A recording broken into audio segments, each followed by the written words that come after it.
tudo bem? Estou aqui mais uma vez. Espero que esteja tudo bem com você, porque comigo está sempre tudo azul, tudo blue. Com certeza com você também está. E afinal de contas, é o que eu sempre digo, os nossos encontros aqui, nós estamos sempre de bem com a vida.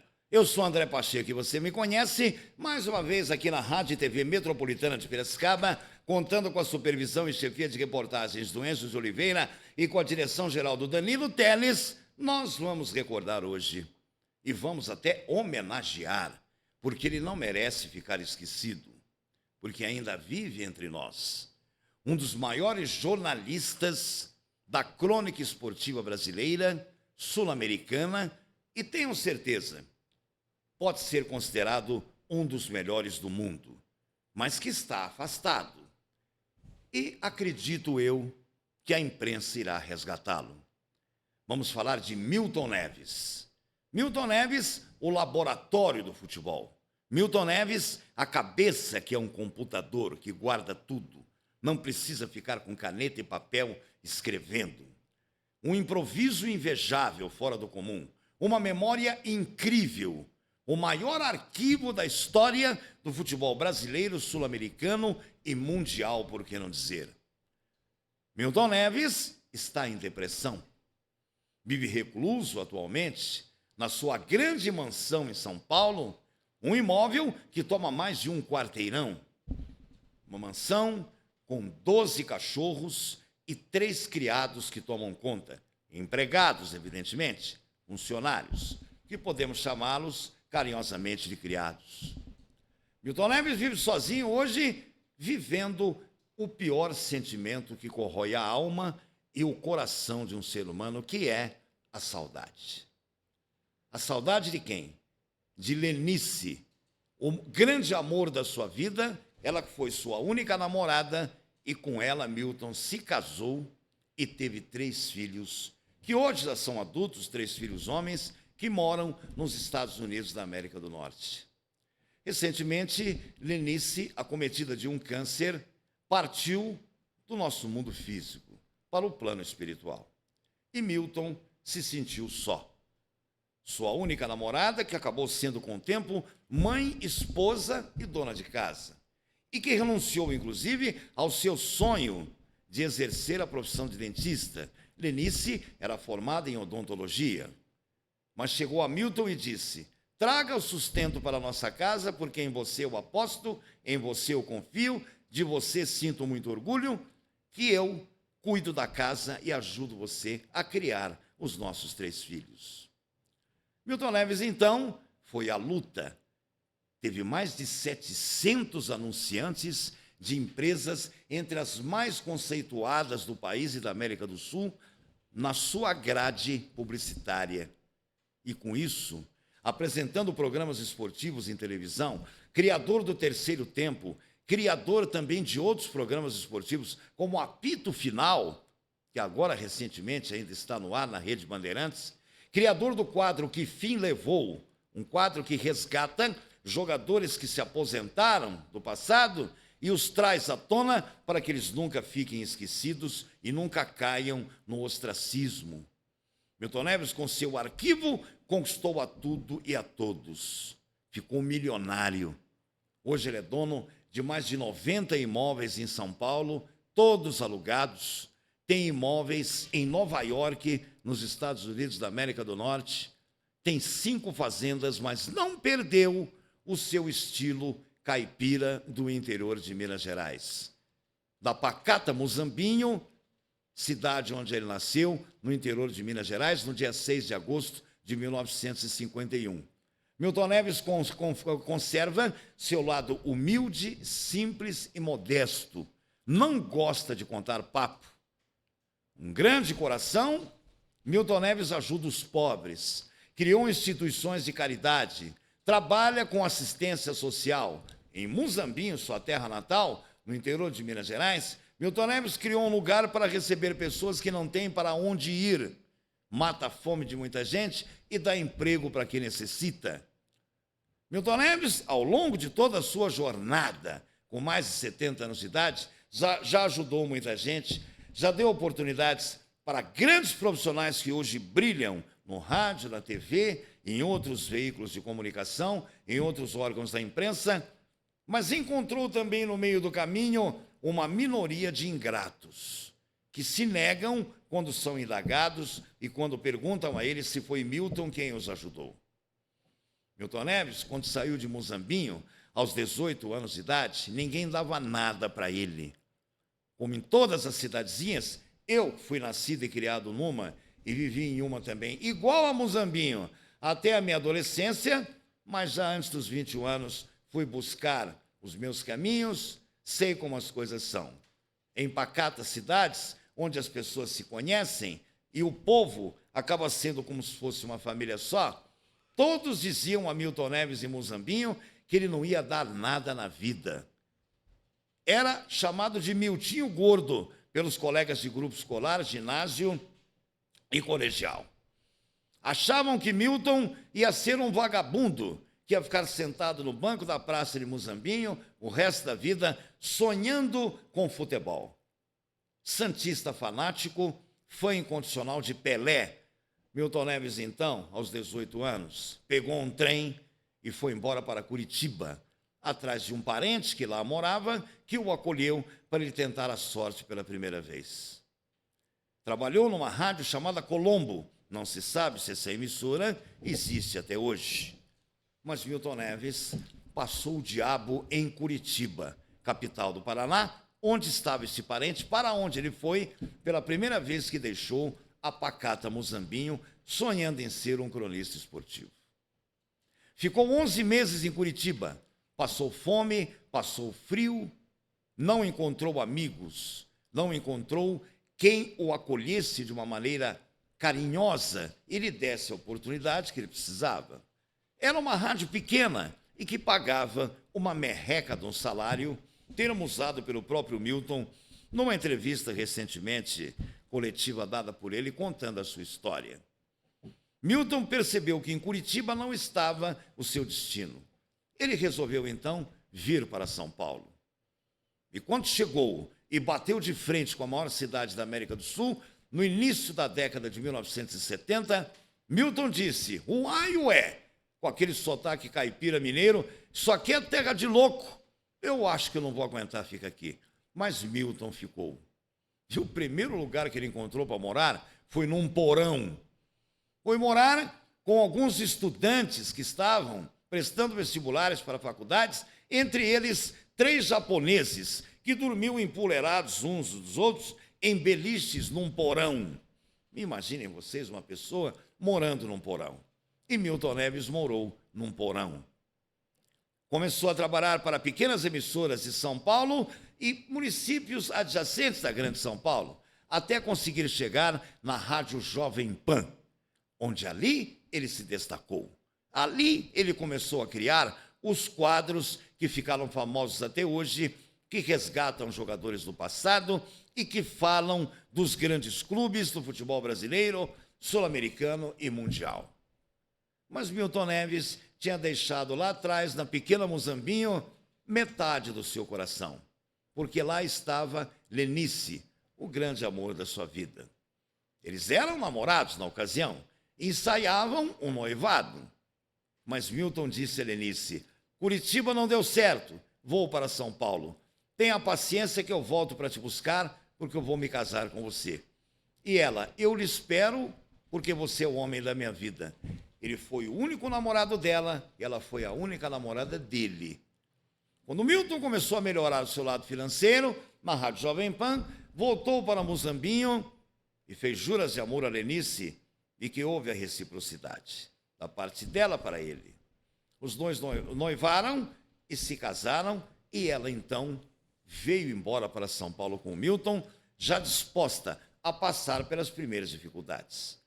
Mas Milton começou a ganhar dinheiro, embalou, feito um caminhão sem freio numa descida, numa estrada qualquer da vida, e começou a vender, e vender, e vender, e começou a se enriquecer. Logo depois, com o auge da televisão, Milton Neves já tinha chamado a atenção de toda a mídia, e logo foi para a Rede Bandeirantes de televisão apresentar um programa que já existia lá, chamado Gol, o grande momento do futebol. e levou com ele os quadros que ele tinha criado na Rádio Jovem Pan. Dali, então, para atingir os píncaros da glória. E quanto mais os programas que Milton Neves fazia, aumentavam a audiência das pesquisas do Ibope, engolindo, inclusive, e batendo de frente, dando dor de cabeça e noites mal dormidas para os poderosos da Globo, porque ele tirava a audiência da Globo, da Record e do SBT, batendo de frente contra Silvio Santos, batendo de frente contra Raul Gil, batendo de frente contra Faustão e até aqueles que tinham passado pela Globo antes de Faustão. Milton Neves foi ficando arquimilionário, mas manteve a sua postura de humilde, de caipira do interior de Minas Gerais. Já tinha 3 filhos adultos a certa altura da vida.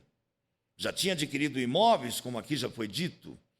Já tinha as 5 fazendas, os 3 filhos independentes, ajudando a administrar os bens de Milton, os 3 filhos homens, e que resolveram viver nos Estados Unidos da América do Norte, mas sempre vêm ao Brasil para fazerem as suas consultorias, ajudando o pai a administrar os bens. Milton tem tantos bens materiais e tanto dinheiro que outro dia respondeu ao repórter Roberto Cabrini, numa entrevista para a TV Record, que ele não tem nem noção do que tem, diz que não está preocupado. Que se encontrou ingratidão no meio do caminho para uma minoria que ele ajudou, graças a Deus, a maioria a ele foi grata, ele também encontrou na sua trajetória profissional pessoas que o traíram.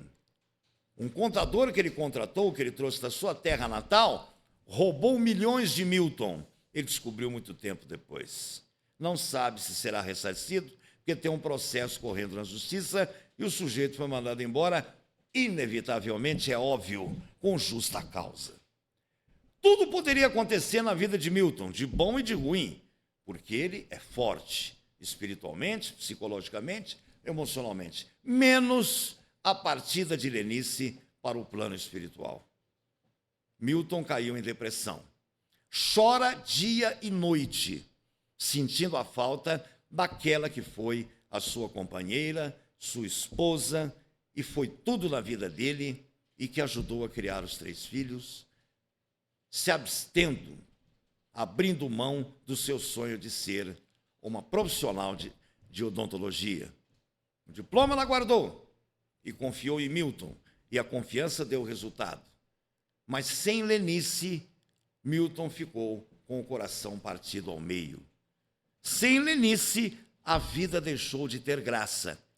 Sem Lenice, o trabalho, que do qual Milton nem precisa mais, e do mesmo, Milton nem precisa mais, porque já se realizou financeiramente, materialmente, mas poderia continuar exercendo por prazer e pela paixão que ele tem por comentar futebol. Milton perdeu a vontade de trabalhar. Pediu demissão recentemente da Rede Bandeirantes de televisão. Foi à sala de Johnny Saad, um dos poderosos do Grupo Bandeirantes de Comunicação, e formalizou o seu pedido de demissão. Johnny Saad tentou segurá-lo, sabendo da situação da desestrutura emocional e psicológica pela qual Milton passa no momento, na atual conjuntura. Aconselhou o Milton a tirar umas férias, viajar, visitar os filhos dos Estados Unidos, para distrair um pouco e depois voltar. Mas Milton foi irredutível na sua decisão. Pediu demissão, dizendo que não queria mais trabalhar, porque tinha perdido a vontade de viver. Ao ouvir isso, Johnny Saad ficou preocupado. Milton, então, começou a ficar na sua mansão. Dali não sai. É muito raro. Seus contatos limitam-se apenas hoje aos 3 funcionários que tem e o convívio com os 12 cachorros, os 12 cães que ele cria na sua enorme mansão. Se afastou da vida social, deixou o programa Apito Final, que vai ao ar aos domingos à noite, para o ex-jogador Neto, que ele levou para a televisão, resgatou o Neto, que estava esquecido quando tinha parado de jogar futebol. Hoje Neto é um grande apresentador e deve isso também a ele, Milton Neves. O golpe da perda de Lenice mexeu muito com o maior cronista esportivo da história do futebol brasileiro, sul-americano e mundial. Milton precisa voltar. Colegas ligaram para Milton, entre eles Jorge Cajuru, que convidou o Milton para montar uma nova equipe de esportes e retornar ao trabalho, mas Milton só chorou na ligação no telefone. Recentemente, uma entrevista ao repórter Roberto Cabrini, na Rede Record de televisão, num programa dominical à noite, Repórter Record, Milton ficou emocionado e chorou mais algumas vezes na presença de Cabrini, fazendo um resumo da sua vida e falando da falta que Lenice faz. Milton volta no passado, nas suas lembranças, à pracinha, pequena praça que existe até hoje no centro de Muzambinho. Para lá ele foi com Roberto Cabrini, pegando um helicóptero particular e descendo em Guaxupé, cidade próxima a Muzambinho. Dali foram de carro à terra natal por sugestão de Cabrini. Ali Milton mostrou uma cena que comoveu milhões de telespectadores. Na praça com Cabrini, ele apontou exatamente o lugar da praça onde Lenice olhou para ele pela primeira vez e ele a fitou com os olhos também pela primeira vez, e no amor à primeira vista, ambos se apaixonaram. Numa época em que os rapazes iam num sentido contrário das moças, ao som musical na praça, se conheciam, se apaixonavam, namoravam, noivavam e casavam. Milton, então, recordou a cena que ficou para sempre na lembrança dele, na memória e no coração, do local da praça onde ele e Lenice se encontraram pela primeira vez. E disse que nunca mais vai se esquecer. Com os olhos cheios de lágrimas, ele recordou e comoveu até o próprio Roberto Cabrini. Depois passeou pela cidade, reencontrou alguns amigos de infância e que ainda esses amigos aproveitaram esses breves encontros andando a pé pelas ruas da pequena Muzambinho. Esses amigos que ele encontrou o aconselharam a voltar. E assim o Brasil inteiro está esperando a volta de Milton Neves. E Milton Neves precisa voltar na certeza de que a vida do lado de lá continua. Lenice pode não estar com Milton Neves aqui fisicamente, mas está espiritualmente. Na casa dele, na mansão dele, e irá acompanhá-lo para qualquer lugar que ele vá, para onde ele for. Essa certeza Milton tem que ter, porque Milton precisa voltar a trabalhar. Não pelo dinheiro, ele já tem de sobra, pelo prazer de trabalhar. E voltar a sorrir e a ser feliz. Porque se ajudou tanta gente, se matou a fome de tanta gente, deu emprego para tanta gente, aliviou o sofrimento de tanta gente, Milton merece voltar a sorrir e ser feliz. E que a saudade que ele tem de Lenice no coração, que fique um pouco mais nostálgica e que lhe cause menos sofrimento. Porque a saudade é um dos piores sentimentos que o ser humano pode ter. Ela vai com você para qualquer lugar, como uma sombra que cresce na medida em que você vai caminhando e um reflexo de uma luz de um poste aumenta a sombra, quer você esteja andando à frente, quer esteja a sombra atrás de você. É o passado que te leva e que vai com você e que te persegue, mesmo que esse passado não tenha intenção de te machucar. Milton Neves tem que voltar a sorrir, tem que voltar a trabalhar, porque a crônica esportiva brasileira precisa dele, Milton Neves. Faz muita falta. A crônica esportiva brasileira, sem o Milton Neves, é como uma missa sem padre. Ou até ironicamente falando, a crônica esportiva brasileira, sem Milton Neves, é como se fosse um exorcismo sem a presença de um demônio. Milton Neves volta, com certeza, é o que a mídia já está dizendo. Porque senão não pode ele ter um fim triste. Porque a exemplo de um dos próprios quadros que ele criou, entre eles o quadro Que Fim Levou, que resgatou os jogadores do passado e não os deixou caírem no esquecimento, no ostracismo, o próprio título do quadro Que Fim Levou, eu deixo para encerrar aqui perguntando ao Milton: Milton, que fim você levou? Volte, Milton Neves. A crônica esportiva brasileira precisa de você. Eu sou André Pacheco e você me conhece, contando com assistência técnica, trabalhos de supervisão e chefia de reportagens do Enzo Oliveira e com a direção-geral do Danilo Teles, daqui diretamente da Rádio e TV Metropolitana, eu, André Pacheco, prometo voltar em breve com mais conteúdos, com mais assuntos do seu interesse. Um forte abraço e a gente se vê. Até lá.